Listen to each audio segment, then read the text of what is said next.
Usap-usapan ngayon sa showbiz circles ang hula ng ilang netizens at taga-Masid na si Paolo Avellino umano ang magiging unang aamin kung sakaling kumpirmahin na ang tunay na estado ng relasyon nila ni Kim.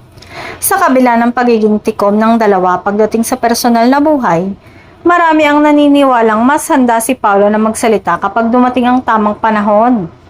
Napapansin ng fans na mas relax at bukas si Paolo sa mga panayam kamakailan, lalo na kapag napag-uusapan ang kasalukuyang yugto ng kanyang buhay.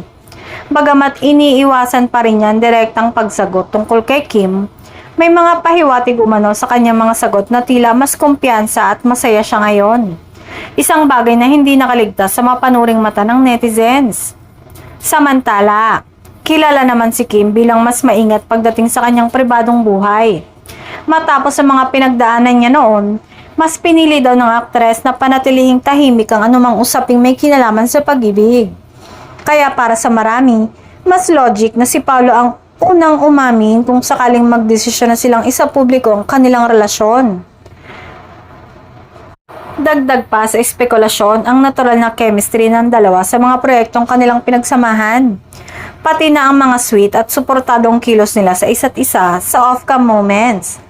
Kahit walang direktang kumpirmasyon, sapat na raw ang body language at timing ng kanilang mga galaw para paniwalaan ng fans na may namamagitan na nga sa kanila.